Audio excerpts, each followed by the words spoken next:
I mean, everybody is their own entity, everybody's their own personality, everybody brings something different. People get booked for different reasons. Some DJs just get booked because they have a great personality and a good rapport with people. They could be trash on the turntables, but because they built a relationship and people like that about them, they'll book them for that reason. Some DJs are really, really, dope scratchers. Some DJs, like DJ Big Reeks, he brings out his vinyl, and a lot of people are fans of that. They love the art of that, and it's just, I don't know, like, and then other people, I mean, they just have the whole package. I'm not playing.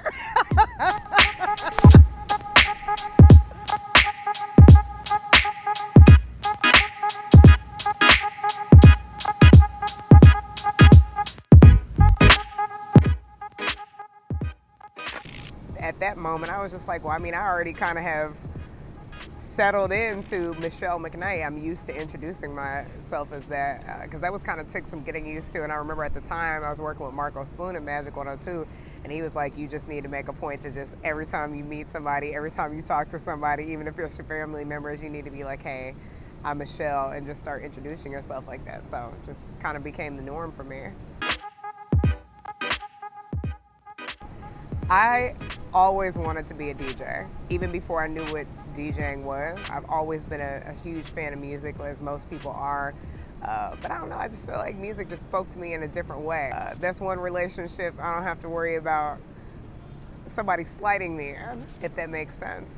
And I used to, back in the era of VHSs and cassette tapes,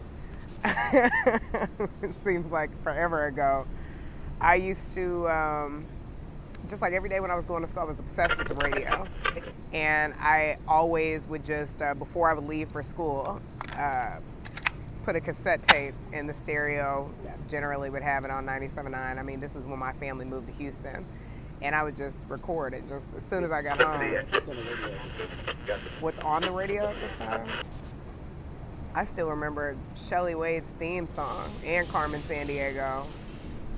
I feel like it wasn't even just the music. I love the music that was on there. I love the programming, but the personalities, it was a lot less political, at least I feel like, to where you really kind of built a relationship with them. Now everything is, oh, you need to do a break in 15, 20 seconds or less, and you don't really get a chance to connect with people. It's an entirely different era.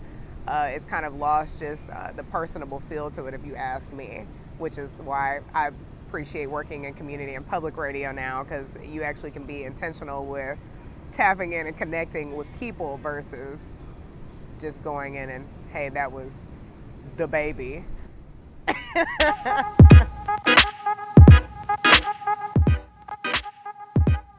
Aside from the music, were there any personalities specifically that kind of led you into taking you from the relationship with music to a profession? I always loved listening to Tom Joyner. I was forced to listen to Tom Joyner because that was my mom's favorite radio show to listen to. So every day when she was taking me to school, she would always have that on in the car, and it just, I mean, Tom Joyner, I mean, he's a staple in in radio. Of course, there's some other phenomenal people like Hatter, who is my boss right now, which is really just kind of weird, like, in a sense. Now that's something coming full circle, growing up listening to somebody, even seeing him like in movies, or hearing his voice in Jason's Lyric and stuff like that, then working with him, and then fast forward 10, 12 years later, he's my boss. When I was done with radio and reached out to me and asked me, hey, I thought about you for this job opportunity. I mean, that's not something that happens very often, or at least that's not something, 10, 15 years ago I would have looked at like that's what my life is right now. I've had some really, really good bosses. Brian Kelly, that is the person who gave me my first full-time radio job. He's a program director in Milwaukee, Wisconsin.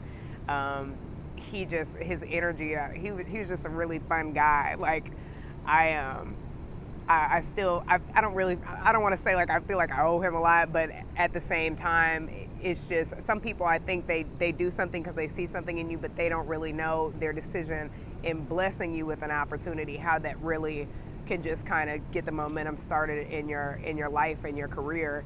And that's something that he did for me. Like, he took a chance on me, flying me all the way across the country to go to Milwaukee, where I didn't even pronounce Wisconsin right. I called it Wisconsin. Somewhere in Wisconsin. It's supposed to be Wisconsin. And he used to tell me, Michelle, just don't say it on the air anymore. He was like, just don't say it. Because he was like, people will know that you're not from here. Is that tough coming into an industry where it's not you don't see a lot of yourself? It's difficult. I don't think you're as conscious of it as at first. For me, it was just, I've always wanted to learn to DJ. I didn't really like living in Wisconsin, but it served its purpose. I was there, I always tell people I was there for 2 years too long. But at the time, I met a friend, somebody, that's a part of my past now, and that person was a DJ, and that's who taught me to DJ, and basically passed the torch. We almost kind of switched roles, because he started a media company, and was just like, I think when Bobby Shmurda, Hot Boy, came out, and he says those lyrics in the song where he's like, I've been selling crack since like the 5th grade. And you would drop the song in the club, and that would be the verse where all the DJs would turn, certain verses where everybody liked to, say whatever the lyric is, and he was just like, he's like, I'm done. No, and he was serious. He was like, I can't do it anymore. And I didn't really understand what that meant at the time, why it impacted him like that, but now that I've been DJing, I'm coming up on my 10-year anniversary of being a DJ, you do kind of just see how people have lost the sensitivity, I guess, to really just the art of music. I mean, I understand a lot of times music is a testimonial, but I think just the way that people receive certain things and then just kind of, I don't know, popularize. It is interesting to see, like, just that evolution of music. So, you want to do it together? Yeah. Okay. Text piece 2 69866. She's smiling. She wanted to do it anyway. Music doesn't have the same feel that it used to have. I mean, that's why I wanted to become a DJ. Like, it's like what I say, my relationship with music is never something that is. It's never like a false anything. Like, I don't have to be swayed. It's not gonna cheat on me. Like, it's the most reliable relationship that I have. And and I'm sure even you can attest to this. You being in grade school, middle school, and it was just that one song. Like, when you would hear it, it'd make you, I don't know, lay in the bed and stare at the ceiling, think about Rosie Perez or whoever it is. And even still, 20 years down the line, you hear that song and you still, you can remember what you were doing at that moment in that time, what you were going through in life, who you were going through it with. And it's not that same sentiment now. It's still some people that put out timeless music. It's just not as much of it. What have you had to overcome as a woman in this industry? Perception is a motherfucker. Like, you might want to bleep that there. I don't know. I've had some shifts in relationships since I became a DJ, even with some people that I worked in radio with, because I wasn't a DJ when I first got into radio. I left Houston. I was gone from Houston for a few years, came back as a DJ. And I think, as with anything in life, there's always competition, especially when it comes to money. And so, a lot of people see you coming in and you as I don't even want to say a threat, but you're just another fish swimming in the pool that's going to take money out of their pocket. And so with that being said, my dynamic with some relationships changed. When I came back to Houston, I wasn't getting booked for anything, of course. But I was trying, looking for opportunity. And so certain people I reached out to looking for some sort of mentorship or, hey, can I get in on this? But a lot of times people feel like if they give you that access, then somehow you're going to end up taking whatever blessing it is that they have. And so I've dealt with that. I've dealt with the whole female DJ thing. Still to this day, it's beyond me because there's so many female DJs, especially in Houston.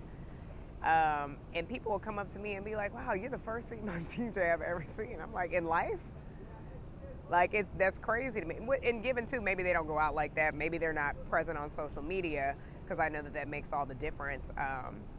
But yeah, people say that, or people will say, man, God, Lee, like, you're really good for a female DJ. And I almost received that as, I'll never forget, I went into this nail salon one day, and the woman doing my nails said, you're really pretty for a black girl. And it's almost like I received that as the same. What year was this? This was some time ago, and that was in Kingwood too, because I grew up in Kingwood. 70s? No, it wasn't. Damn. I wasn't around in the 70s. Everybody is their own entity. Everybody's their own personality. Everybody brings something different. People get booked for different reasons. Some DJs just get booked because they have a great personality and a good rapport with people. They could be trash on the turntables, but because they built a relationship and people like that about them, they'll book them for that reason.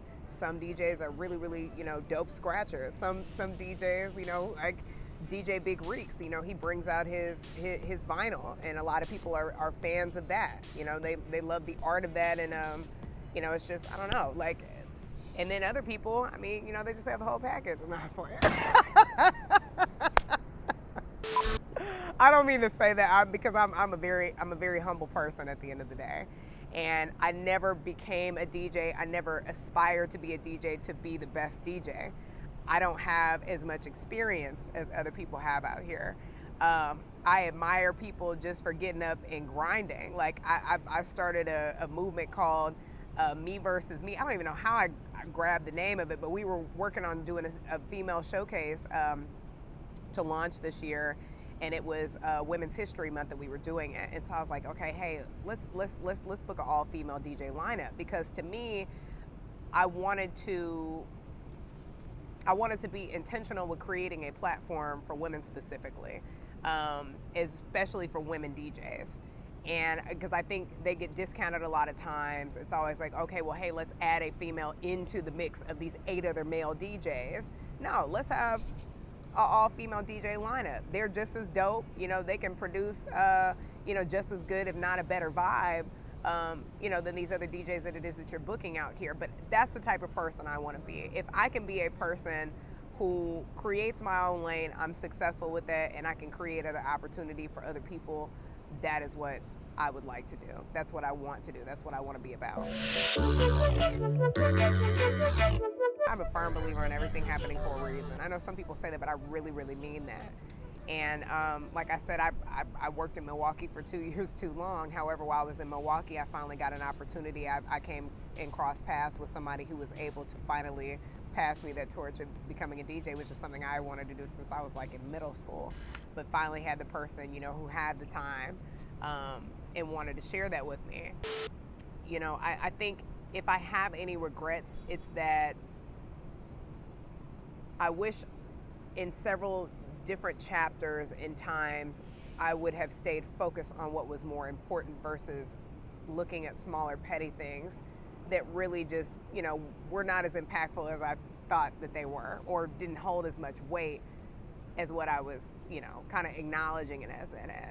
My big word right now is intentional. I believe in being intentional with everything. I think it's very easy for people to fall into a pattern, a schedule, where you just get up and it's almost like you're in autopilot, and you're not really intentional about your relationships with people.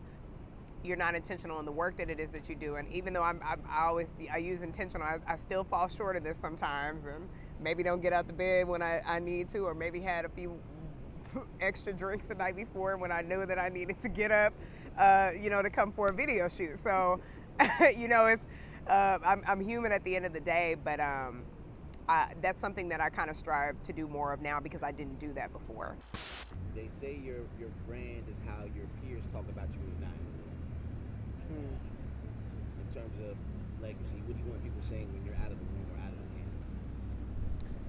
I like the way Michelle makes me feel whenever I am around her. That's important to me. I think it was The Rock that said this quote. It's somebody, I heard him say it one time, and they were like, it's free to be kind to people or to be nice. And it was 2 quotes. That was a quote, and then I know I heard someone else say, people will forget a lot of things, but they'll never forget about the way that you made them feel. And that is for sure a thing, because generally you only see people leave reviews if they're upset about something. 9 times out of 10, if they had a great experience, most of those people aren't going to go say anything. They're just not going to complain. And so that's what I want. I want people to feel good. I want that whenever I'm around them, that I give them good energy. Now, of course, it would be nice to receive some of that back, and people refeed the energy back into you sometimes, but you can't always expect that. And I just want that is what my legacy is. Where I thought I was going to be 10 years ago versus now, that's not what the situation was. And so even me saying this is just my overall goal, I used to say I want to be a cross between Chelsea Handler and Oprah Winfrey, which is a huge difference. Yeah, but I wanted to fall somewhere right in between, because I used to love watching Chelsea Handler on Comedy Central. Now it's like I really don't know. I just know I want to be happy. I want to be intentional. I want to do good work. I want to be able to create opportunity for people. But overall, I really just want people to say, like, God, Lee, like, I just always felt good whenever I was around Michele.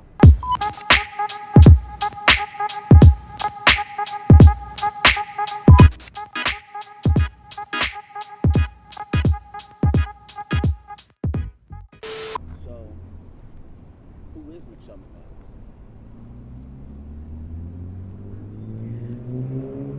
I'm still trying to figure that out. Okay. No.